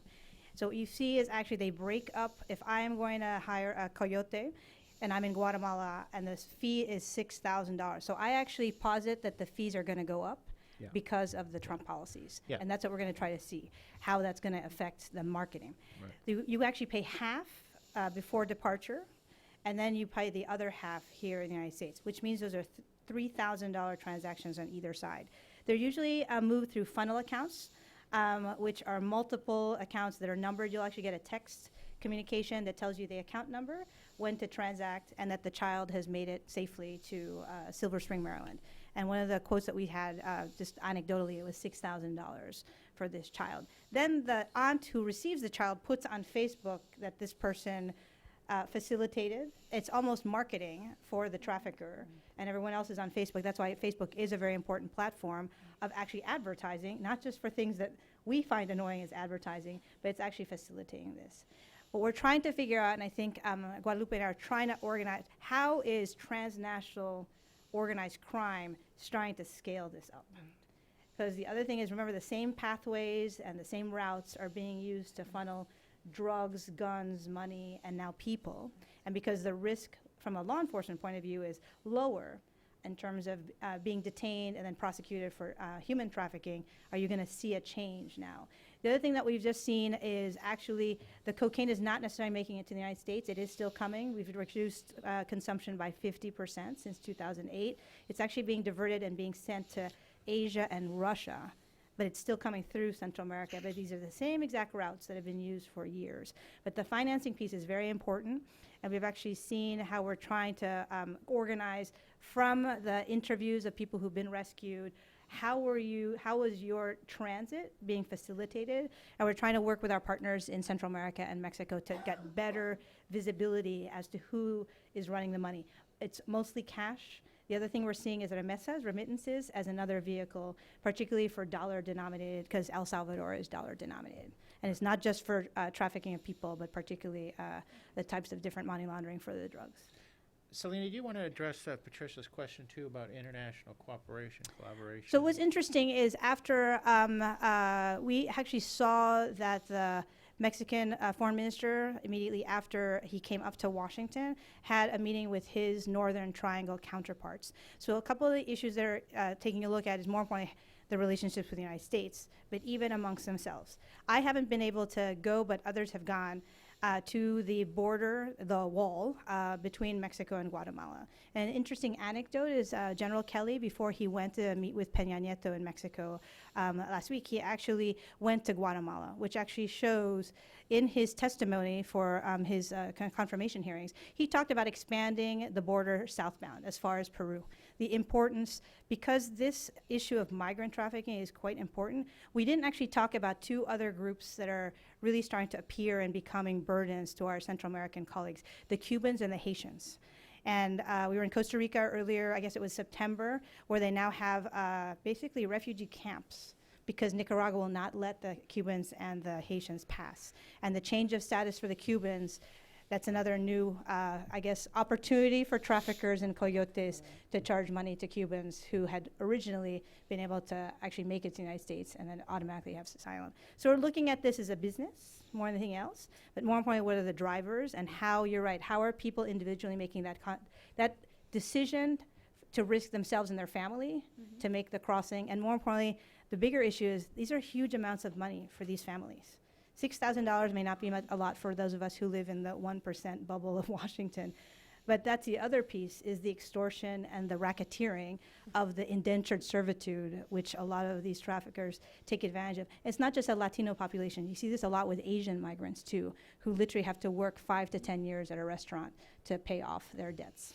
I would just add to that very quickly is that we've seen for the first time a more concerted effort on the part of the three governments of the Northern Triangle to work together in terms of consular services, both in Mexico and the United States, and then also as part of the meeting between Mexico and Central America, how they can work together to provide better coordinated consular services in the United States. Not just in terms of smuggling, but the anticipation of potential problems related to deportations and all that sort of thing.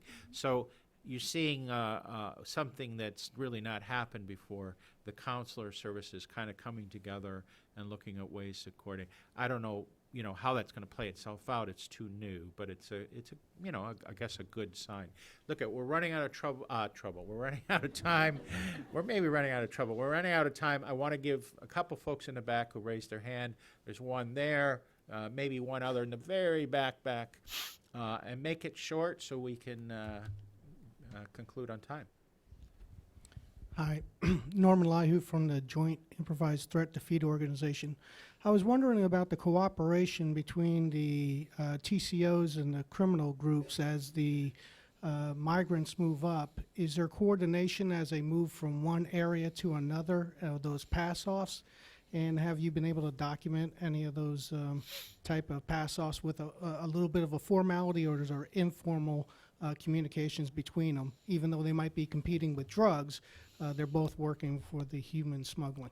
Okay, thank you. And Hi. Yeah, I was wondering if either of you guys could you tell us who you... Sorry, I'm Catherine with the Population Institute. Okay. I am just wondering if you guys could speak on the vulnerability of potential human trafficking victims once they are either deported or if they are turned away from the border, and kind of what happens after they've made that journey and then are not accepted. Good. I know I'm tempted to look to Guadalupe and Monica here, but you guys good? Or Gretchen? Anybody? Go ahead. Yeah. Go ahead. Just to for that question is very important, and I try to explain a little bit, but it's more complex because these activities are not dominated by one group only, and the smugglers are different also. I mean, the smugglers are not the same type, and they don't dominate the whole route, but more and more they're better organized. Where they find or where they meet, as I said, most of the information that I collected is that they have an opportunistic connection with the smugglers, the drug traffickers, with the smugglers, and with the human traffickers. They sell drugs in the brothels in the south, and with the smugglers, they facilitate the passage. You cannot cross the border, at least from Coahuila to, from Ciudad Acuña to Brownsville, Matamoros, to Matamoros, you cannot cross without the permission of some group controlling the border. So you pay piso, but they are not the smugglers. I mean, they just help you to cross the river, and you need to pay them. But the smuggler does the whole, they provides the whole service. But some part is connected with the drug cartel. The drug cartel, and they are more fragmented now.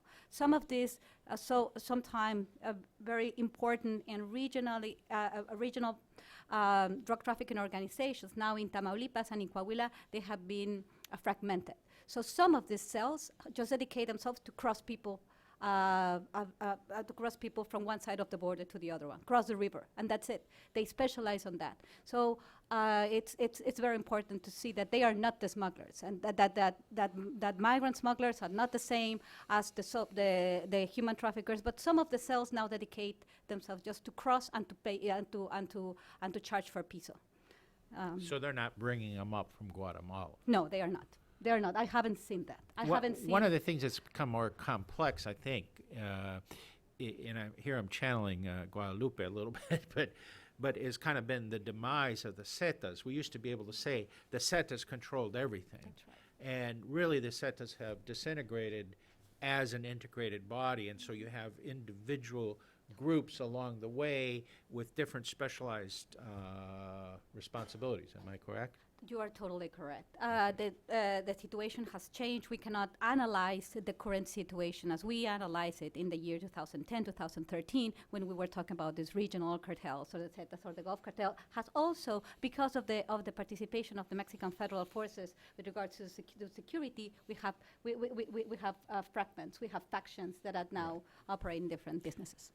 Gretchen, do you want to add something? Oh, just on the other question about being deported, it depends absolutely where you've been trafficked and who's your trafficker. So what I've seen women do is they absolutely will not go back to the place where they were originally trafficked, or if they were trafficked by somebody from that place in another country. For example, my trafficker is from Honduras but was with me in Mexico, then I can't go back there. Even if I am deported, I'm going to go back somewhere else, or I'm going to try to leave again.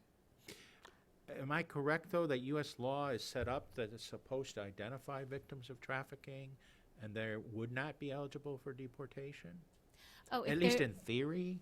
Oh no, if they're in the U.S., that's different. If you get out of a trafficking situation, you can apply for a T visa, right? So we work with lots of Mexican women who have been trafficked in the United States who have T visas. So that does work, but I'm talking about being trafficked, for example, from Honduras to Mexico. Okay. Do you want to add anything? Yeah, on the final question, I want to add that when we do see those deportations happening, we see that's where the threats against the victim's safety and their family's safety become even more serious for the victims frequently. And that is why, as Gretchen pointed out, they'll oftentimes seek to be as far away as possible from where their trafficker is, if they happen to know where that is.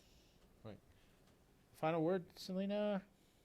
I just think it's more importantly, I think it affects every one of our communities, and hopefully for those who haven't been following this for me is the most painful type of trafficking or illicit activity that we teach, in which we actually can make a difference by supporting groups like Polaris and in our own individual communities. If you see something, say something. It's not just about the book bag at Metro Center outside of the Metro, right? Because it's really, you are the most aware of what happens in your community. Whether you can take the opportunity at your school or at your church or your place of worship to really raise such an ugly topic. It's impossible that modern slavery exists now at higher levels than it ever was historically in ratio to the world population than at the height of the slave trade that we've learned from history. But really, thanks to Eric and Guadalupe for putting this together here at the Wilson Center, and for everyone to share amazing statistics where it's so challenging to get the data, and more importantly, have the data support our hypotheses. Did you want to add any final thing? Okay, thank you all very, very much. Really appreciate it. Just real quickly, especially for those of you online, we will post this video with a little bit of an edit just to tighten it up a little bit sometime later today or tomorrow morning, and most of the presentations and the documents and all that will be online as well, so you can use social media to separate. Yes, if we have okay from the speakers, yes, we will post the slides as well. So thank you all very much.